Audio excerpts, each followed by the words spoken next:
Voilà, je le disais tantôt, nous allons parler de du renvoi du diplomate Oliver Nett du Bénin avec notre chroniqueur Agapit Napoléon Maforican qui est déjà sur ce plateau. Bonjour.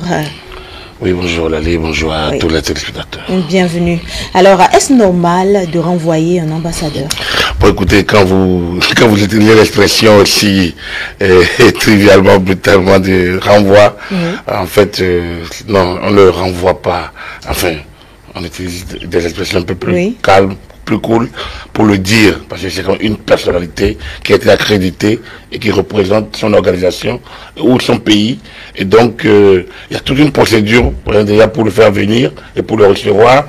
D'ailleurs, dans le journal tout à l'heure, on a vu la présentation de l'aide de créance par laquelle le président, le roi, le premier ministre, ça dépend, accrédite la personne en qualité d'ambassadeur extraordinaire plénipotentiaire, donc de l'État en question auprès du Bénin. Donc, pour son retour, soit l'ambassadeur est rappelé par son pays, soit il est en fin de mandat, soit il est rappelé pour consultation, pour la surveillance de beaucoup d'éléments, soit alors il est déclaré persona non grata, il est déclaré indésirable. Donc, l'expression qui est beaucoup plus acceptée, disons plus codée, codifiée, moins brutale, c'est l'ambassadeur déclaré indésirable ou déclaré persona non grata par l'État béninois. Oui, il est normal. Il est normal donc pour un État donc de demander à se libérer d'un certain nombre de personnel diplomatique ou consulaire en termes des deux conventions de Vienne de 61 sur la relation diplomatique et de 63 sur la relation consulaire. Il est autorisé, un État est autorisé donc sans motif d'ailleurs à demander à un personnel, à une personnalité, à un cadre, à des agents d'une mission diplomatique ou consulaire, à demander leur renvoi, à la déclarer indésirable et à leur donner un délai pour quitter le pays. Alors, quelles sont les raisons qui peuvent pousser un État à... Oui, je viens. Le délai qu'on leur donne permet au pays d'envoi de donner une forme au retour. Le pays d'envoi, en prenant acte de cette décision de l'État qui accrédite, peut les rappeler. Et en les rappelant, donc ils quittent le pays en qualité de diplomate. Mais là, l'État peut les rappeler et ils refusent de partir. Et là, s'ils refusent de partir, là, ils ouvrent une petite crise avec leur pays. Mais alors, ils perdent progressivement la couverture par laquelle ils sont sur place. Donc, ça veut dire quoi? Est-ce qu'il est normal? Est-ce que c'est prévu? Oui, c'est normal. Lorsque un État qui a accepté vos recevoir, parce qu'il y a toute une procédure, une procédure d'acceptation de recevoir M. Inks comme ambassadeur ou comme consul. Donc, il y a ça. Ensuite, quand vous n'êtes plus désirable, on vous demande donc gentiment de quitter le pays et vous devez partir. Il ne faut pas oublier que en 2013, déjà sous le président Boliaï avait déclaré indésirable l'ambassadeur Jean-Paul Monchot pour ingérence dans les affaires intérieures du pays du Bénin. L'ambassadeur de France au Bénin à l'époque, Jean-Paul Monchot, qui une fois quitté le pays, s'était penché à une longue diatribe contre le régime de l'époque. Donc, c'est possible pour un État, c'est pas la première fois, entre le Bénin et il y a des ambassadeurs du Bénin qui ont été rappelés, qui ont été déclarés indésirables également à l'extérieur et rappelés par le Bénin. C'est pas anodin. Ça existe et c'est codifié. Voilà. Donc, je demandais les raisons qui peuvent motiver l'État. D'abord, l'État qui déclare le diplomate indésirable n'a pas besoin de mettre des motifs. Vous savez, la relation diplomatique se fonde. La coopération, l'a dit le ministre Abdonossi, je pense que je le répète parce que c'est tellement bien dit, c'est que ça se fonde sur l'amitié. La coopération, c'est l'amitié. Ça veut dire quoi? Quand vous êtes en coopération, il n'y a pas de suprématie de l'un sur l'autre. Là, ce n'est plus la coopération, c'est la tutelle, par exemple, ou la hiérarchie. Mais quand c'est en coopération, ça veut dire que vous êtes en relation d'amitié, où vous devez vous parler normalement, gentiment, sans aucune suprématie ou sans aucun complexe. C'est vrai qu'il arrive que certains diplomates se permettent, surtout sous nos cieux, en Afrique, certains diplomates, notamment français, francophones, enfin, beaucoup plus français, parce que il y a toute cette relation ces liens historiques qui permettent, et puis cette facilité de langue, et qui permettent d'opiner, cette proximité parfois, parce que vous savez, certaines personnalités béninoises sont françaises, double nationalité. Donc c'est vite fait, le pas est vite. Alors, je le dis parce que en regardant un peu le passé, sinon globalement, de manière globale, dans le cas d'Express par exemple, ça veut dire quoi? Que l'ambassadeur s'est mêlé des affaires qui ne le concernaient pas, ou bien qui ne le concernent pas. On peut le dire tout simplement. Il peut y avoir, mais maintenant, il peut y avoir aussi ces pratiques personnelles qui sont de nature à nuire à l'image du Bénin, qui sont de nature à nuire, à mettre en danger sa propre sécurité. Donc, il y a plusieurs raisons. Il y a plusieurs raisons, mais si l'État qu'il a déclaré non désirable, indésirable, donc, ne communique pas sur les raisons, et pas pudeur, d'ailleurs, on ne communique pas trop sur les raisons, pas pudeur pour protéger quand même la carrière de l'ambassadeur, on ne communique pas souvent.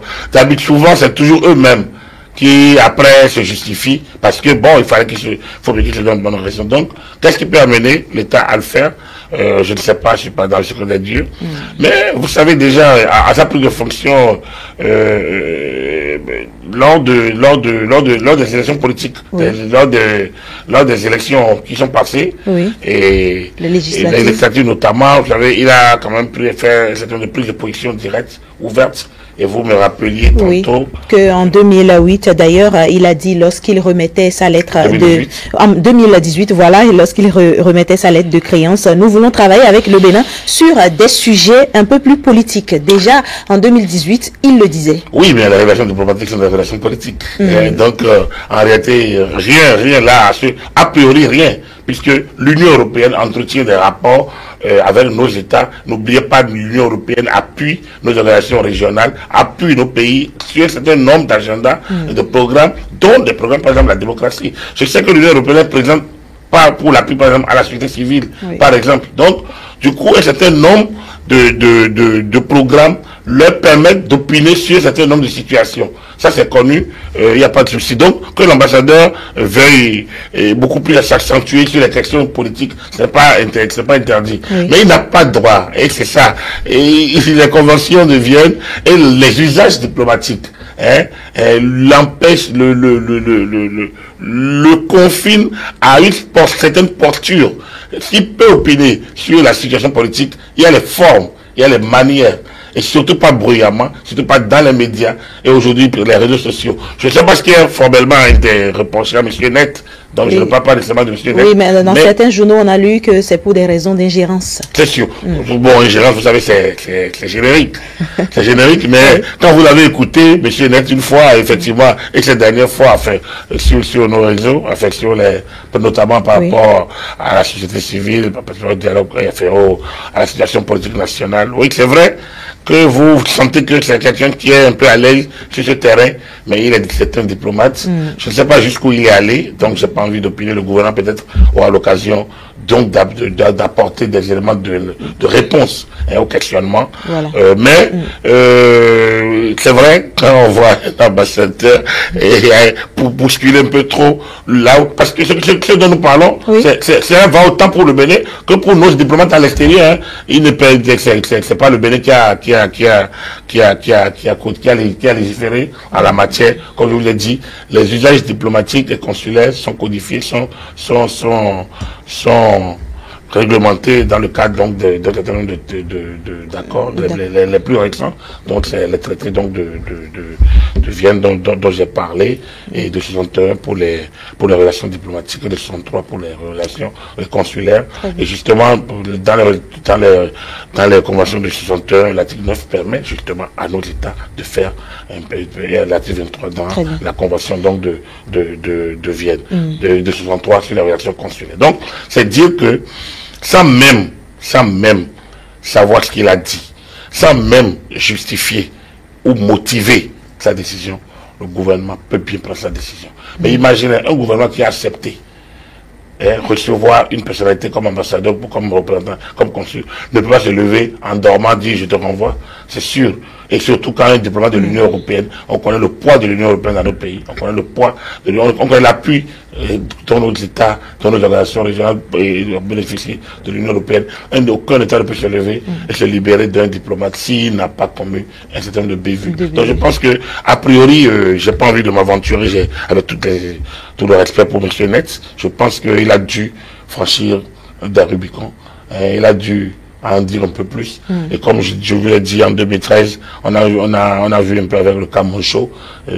Comparaison n'est pas raison, mais je pense que avec les jeux qui vont suivre, nous saurons bien ce qui se serait passé. Alors, ce fait, est-ce que ça ne va pas nuire aux relations qui existent déjà entre le Bénin et l'Union européenne? Mais pas du tout, pas du tout. Pas du tout. Ça ne doit pas nuire. Ça ne doit pas nuire parce que si le Bénin, cela dit, en le déclarant non désirable, indésirable, le Bénin est dans son droit. Par contre, le Bénin doit lui permettre, donc on lui a donné le temps pour partir. Ensuite, comme c'est l'amitié et la coopération est en amitié, le Bénin doit communiquer envers Bruxelles pour expliquer un peu comment ce qui s'est passé, c'est peut-être une autre. Il y a des notes diplomatiques, il y a un certain nombre de canaux appropriés pour que Bruxelles soit convaincu, en tout cas, soit informé des griefs du Bénin contre son diplomate. D'habitude, quand c'est compris, Bruxelles va lancer une nouvelle procédure d'envoi d'ambassadeurs. Vous savez, M. Monchot, Jean-Paul Monchot, a été envoyé en 2013. On a reçu notre ambassadeur de France. Donc, c'est connu. Maintenant, si l'autre État n'est pas d'accord, lui aussi en retour déclare le personnel de là-bas et puis il s'ouvre une crise qui se règle de toute façon d'une manière ou d'une autre. Ça existe, les cas ont déjà eu lieu. Donc c'est pour vous dire non, aucune norme a priori il n'y a pas de raison qu'il y ait un problème entre le Bénin et l'Union européenne. C'est des pratiques rares mais autorisées et qui ne sont pas les premiers, on n'est pas les premiers à les expérimenter. Et le 2019 n'est pas le premier jour, comme je vous ai dit, 2013 était il y a une date. Et avant 2013, je pense qu'il y a des départs gentiment négociés qui ne donnent pas l'air des déclarations de personnalité non grata, mais on négocie gentiment le départ d'un ambassadeur qui devient gênant. Là, la presse le voit moins. Mais c'est des situations qui arrivent aussi dans les relations diplomatiques. Donc il n'y a pas de souci. Espérons que cette situation se fait rapidement et qu'un nouvel ambassadeur donc, de l'Union européenne vienne, parce que comme je vous l'ai dit, l'Union européenne c'est un peu un exemple pour nos pays africains. Parce que moi, je regarde ce qui se fait du côté de l'UEMOA, par exemple, et connaissant l'appui institutionnel derrière de l'Union européenne par rapport à la naissance de l'UEMOA et le fonctionnement de l'UEMOA qui a permis aujourd'hui à la CEDEAO de se lever un tout petit peu, de quitter ses carcans et sa routine de la lourde administration de Lagos puis d'Abuja. Je pense que l'UEMOA a bénéficié beaucoup de l'expérience donc de l'Union européenne et nous étant en bénéficier dans plusieurs secteurs. J'espère bien que tout ça va passer rapidement et que monsieur Net aussi, une fois retourné chez lui, va peut-être essayer de faire le point. Parce que comme on a dit, nos États se fabriquent, nos organisations se mettent en place. Il faudrait que nous nous respections les uns les autres pour que ce qui doit être s'améliore, ce qui doit être renforcé se renforce. C'est cela aussi la constitution d'organisation et des structures. C'est ça.